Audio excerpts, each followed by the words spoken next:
Okay, so now I'm making my way to the master bedroom area. As I approach in here, you'll see they started hanging drywall on the ceiling. And this particular ceiling is going to get a nice little detail in here.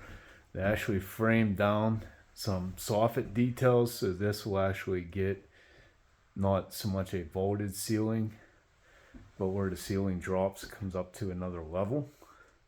So that's a nice little detail right there. We'll be taking a look at that later as the finishes go up, but it's something to point out.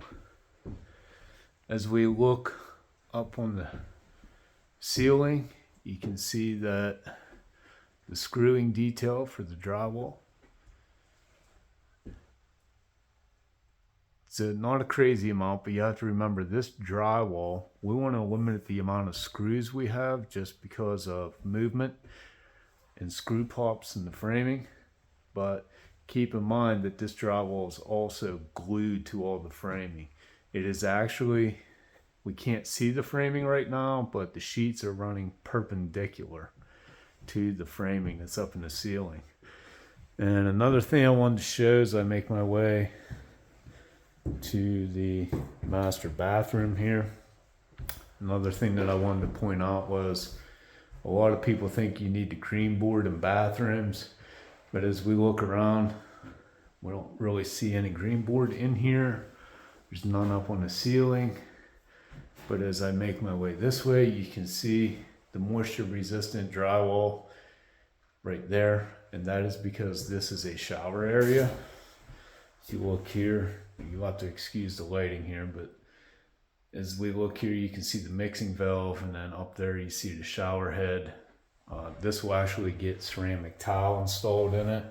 It'll get a waterproofing, a Schluter product, applied over top all this drywall. You can see there's a bench built into the shower right there. That'll all get covered. There's the drain hooking down into the basement area. But that's one thing I wanted to point out in here was those types of details. And another thing I want to point out in here is on the ceiling detail here. We can see, so up here we have a full sheet of drywall coming across. You can see where two pieces of drywall butt together right here, but if you notice, the sheet after that is a full sheet spanning across that seam. We want to make sure, just like subflooring and so forth, we actually want to stagger our seams if we have to have seams in our drywall. Over here's another one. So you can see where we have a butt seam there, and that sheet going out, there is no seam there. So you want to make sure that you stagger your seams. And again, probably hard to see on the camera here, but on our long edges of the drywall, we do have the tapered edges. That just makes for easier finishing. And on outside corners here, they'll be applying corner bead, and that'll all get finished there as well. And the inside corners will get tape, just as the other seams do.